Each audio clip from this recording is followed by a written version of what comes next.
Ethan Cole awoke to the soft hum of his alarm, the early morning light creeping through the blinds of his modest apartment. The faint smell of coffee lingered in the air as he ran a hand through his disheveled hair. Today was the day, his first big interview at Novasynth Dynamics, a rising powerhouse in biotechnology. As he laced up his shoes, he couldn't shake the feeling that this ordinary morning might shift his entire future. Ethan padded down the narrow stairs of his apartment, the smell of coffee drawing him toward the kitchen. He whisked a few eggs, toasting a slice of sourdough, and once the breakfast was ready, he sat at the table, savoring each bite in quiet anticipation. Halfway through, his phone chimed. Jake's voice, bright and familiar, came through. "Hey, man, I just got this amazing penthouse booked. Come with me just one weekend. You won't regret it." Ethan paused, the weight of old patterns pressing in. He'd always chosen Jake's wild adventures over responsibility, but today, as he set down his fork, something shifted. "No, Jake," he said, his voice steady. "I got a call. I have an interview at Novasynth Dynamics. This time I gotta stay."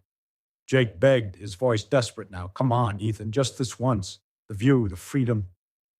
But Ethan clenched his jaw, feeling the weight of old habits. For once, he shook his head. "No, I've always taken the easy road. This time I'm doing this for me." And with that, he put his phone down, the quiet determination settling in. So as Ethan sits at the table, the bite of his breakfast still lingering, his mind drifts back to those wild nights. He sees himself and Jake in their 20s, roaming luxury penthouses, glittering parties. Jake, ever the benefactor, always ready to bail them out of trouble. But in those moments, even in the glitter, Ethan felt a quiet hunger, a sense that his life should be more than just the party. And now as he sets down his fork, he knows he's choosing a different kind of adventure. So Ethan finishes his breakfast quickly, glances at his phone, and his heart drops. Just 30 minutes until the interview. He sprints to the shower, the water barely cooling him as he rushes through it. Toweling off, he grabs his jacket, and as he runs out the door, the honking traffic of downtown Hammond City is already snarled. But he doesn't hesitate as he steps onto the motorcycle, the engine kicks to life beneath him. He grips the handlebars tight, weaving between honking cars, his heart pounding with every near miss. The skyscrapers of Hammond City blur past as he leans into a tight corner, the wind rushing against his face. Every second counts as he races toward the skyscraper where Novasynth Dynamics waits. Just a block from Novasynth Dynamics, Ethan leans hard into a corner, too sharp, and suddenly a pedestrian steps out. He swerves, but his front wheel catches, and the bike skids, throwing him to the pavement with a jolt. He stands up, his pants torn at the knee, and frustration bubbles. Fishing a Sharpie from his bag, he quickly scribbles over the scrape on his skin, darkening it to match, his pulse still racing as he straightens and takes a deep breath before heading the last few steps to the building. Ethan pushed open the glass doors of Novasynth Dynamics, stepping into the sleek lobby. After checking in at the front desk, the receptionist smiled and gave him directions to room 402, where he would meet Dr. Lila Chen. As he stepped toward the elevator, his nerves spiked, and he wandered the hallway, momentarily lost as he scanned the numbers. Just then he bumped into a man, sending his notebook and papers flying. Flustered, Ethan quickly apologized as the man knelt to help him pick up the scattered items. Ethan asked, "By any chance, do you know where room 402 is?" The man gave a calm smile, pointed down the hall, and said, "Yes, just to the left." So as Ethan stood gathering his papers, the man stood as well, offering a firm, confident handshake. Their eyes met briefly, and in that simple, steady connection, Ethan felt a quiet sense of respect pass between them. But Ethan quickened his pace down the hall, nodding briefly to the man as he gave a small wave, then turned toward the door labeled 402. His heart raced as he pushed it open, but inside the room was empty. No sign of Lila Chen. He hesitated, looking around, feeling the weight of the silence, and checked his watch. A moment later, he exhaled, pulling up a chair, and waited, hoping she wouldn't be long. A few minutes passed, and just as Ethan was starting to fidget, the door opened quietly. Lila Chen walked in, exuding a calm confidence that filled the room. She was striking. Tall with an elegant poise, her dark hair pulled back neatly, and her warm, thoughtful eyes held an intelligence that made Ethan catch his breath. For a moment, he forgot his nerves, just taken aback by how effortlessly beautiful she was. and he rose to greet her, unsure of how to hide the awe in his eyes. So as Lila steps in and they shake hands, Ethan hesitates for a moment and says, "Miss Chung?" She smiles gently and replies, "Please call me Lila. My father was Asian and my mom is from the US. I just happen to look more like her." Ethan nods, still catching his breath, and says, "Of course, Lila. I'm really honored to be here and I'm excited for this interview." So as the moment settled, Lila took a small step back, her expression becoming more thoughtful. She asked, "What is it that interests you about working for Nova Synth Dynamics?" Ethan took a steadying breath and replied, "I've always been driven by innovation. Your work in synthetic materials is inspiring, and I really want to be a part of shaping the future alongside you." Lila's gaze softened, and she said, "That's exactly the kind of passion we value here. Tell me, where do you see yourself making the biggest impact?" And Ethan, his confidence growing, began to share his vision for the future. Later that evening, Ethan lay on his bed, arms folded behind his head, the soft evening light filtering gently through the blinds. A wave of calm settled over him as he reflected on the day. The interview with Lila had gone so well, and now with his arms behind his head, he let himself just bask in the simple fact he got the job. Just as he was starting to drift into that satisfied haze, his phone buzzed on the nightstand, pulling him back to reality. He glanced at the screen, and it was Jake's name flashing, the familiar ringtone chiming in the quiet room. Jake's voice came through, bright and upbeat, as always. "Hey, man, you want to come out tonight? Have some drinks, just blow off some steam. It's been too long." For a moment, Ethan felt the old pull, the familiar call of adventure with Jake. But then he smiled, sitting up, his excitement bubbling over. "Jake," he said, his voice bright, "I got the job. Can you believe it? I'm working at Nova Synth Dynamic. I start on Wednesday." There was a beat of stunned silence. Then Jake burst into cheers, his voice crackling with pride. "That's incredible, man. I knew you could do it."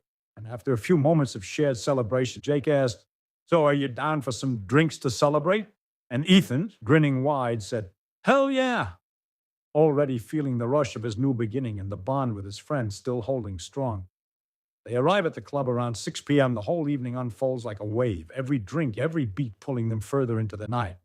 Jake and Ethan, sharing stories, dancing without a care, and for hours, the world just fades away. But as time crawls towards 3 a.m., the energy slows. Ethan, exhausted, collapses onto one of the lounge couches, the flashing lights blurring in and out. His head is pounding, and he barely even hears his phone buzzing at first. But when he looks down, he sees Mrs. Cheng's name flashing on the screen. He answers, his voice slurred, and she gently but firmly says, "Ethan, I need you in tomorrow morning. We have a special business venture, a big one, so I need you sharp. Be ready by 9 a.m. As the call ends, Ethan feels a sick twist in his stomach, a hangover waiting to happen. But more than that, a spark. This could be his break, so with a deep sigh, he forces himself to stand. Ethan feels the weight of his body pulling him downward. He pushes himself up, every muscle aching from hours of drinking. He wipes a hand over his face. The cold night air hits him as he stumbles out onto the sidewalk. The streets are mostly quiet, just a few distant cars, and each step back to his apartment feels like a small battle. His vision sways, his head pounds, but he keeps his focus, just one foot in front of the other. Finally, he reaches his apartment, the familiar scent of home wrapping around him as he pushes the door open. Barely able to remove his shoes, he collapses onto the bed, setting his alarm for 7 a.m. And just as the first wave of sleep takes him, he whispers to himself, "I need to be ready." So when the alarm jolts him awake at 7 a.m., Ethan's head is pounding, and for a few moments he just lies there, eyes half closed, willing himself to move. He fumbles for his phone, nearly knocking it off the nightstand. His mouth is dry, and he sits up, head spinning. He swings his legs over the bed, his feet heavy, as he shuffles toward the bathroom. He stands in front of the sink, splashing cold water on his face again, but he blinks slowly, still fighting the fog. He leans against the counter, pulling on a shirt, and every movement is sluggish. But eventually he stumbles toward the door, each step heavier than the last.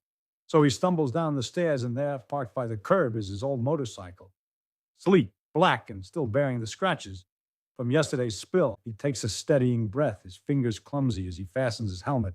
The engine hums to life beneath him, and as he pulls onto the street, heading towards Novasynth Dynamics, he pulls into the parking lot, gets off his bike, and heads towards the entrance. As Ethan steps through the doors, the office is bright and minimalist, with a faint scent of coffee lingering in the air. The secretary, a young woman with a warm but professional smile, stands up quickly as he enters. "You must be Ethan," she says, her voice calm but expectant. "Mrs. Chang asked me to bring you upstairs. She has a special meeting prepared." Ethan offers a weary nod, still feeling the weight of last night, but he follows her down a quiet hallway. The polished floor echoes with each step, and as they ascend the staircase to the third floor, a mix of anticipation and nerves coils in his chest. As Ethan approaches Mrs. Chang's office, the hallway feels almost too quiet. Each step echoes faintly, as if amplifying his anticipation. The office door is slightly ajar, and warm light spills out, contrasting with the clinical coolness of the corridor. As he pushes the door open, he notices the subtle details: an elegant but minimalistic room, neat stacks of files, and a single large window showing the city skyline. Mrs. Chang is waiting, her eyes sharp but welcoming. Ethan can feel the gravity of the moment, the sense that stepping through this door is stepping into something bigger than he expected. Mrs. Chang greets Ethan with a friendly nod. "Ethan, I know it's early days for you here, but I've got my eye on you. I've got something intriguing, something tailor-made for someone with your background. It's an opportunity not everyone gets. Want to hear more?" Ethan chuckles lightly and shrugs. "All right, you got my attention. What's the big idea you have cooking?" Mrs. Chang continues, her voice deliberate.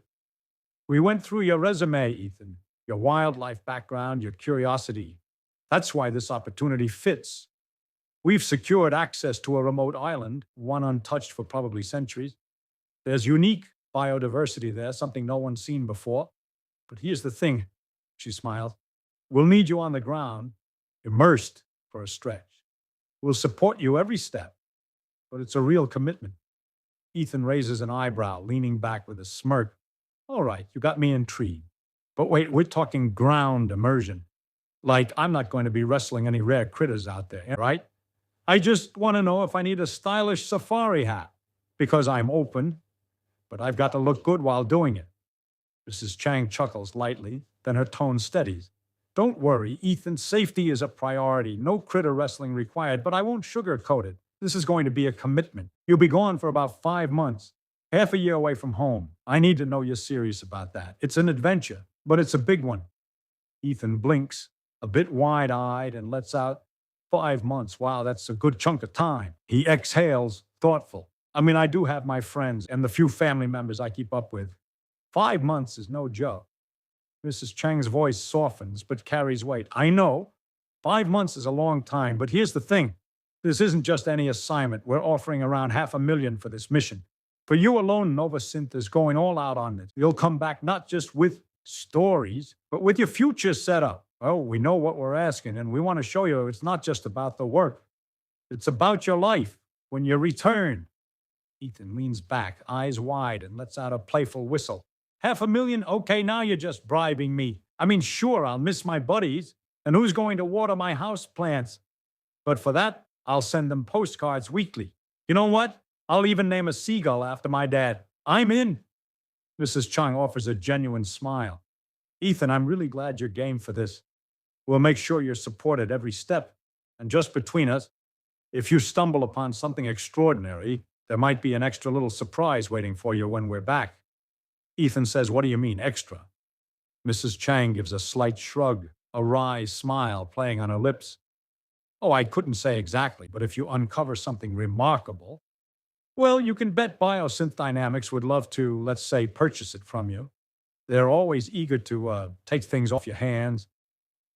"Wait, really, and everything is pretty much undiscovered there?" Ethan ponders. Before Mrs. Chang can let another word out, Ethan grins. "Hey, you know, my buddy Jake could tag along. He's kind of a character, a bit childish.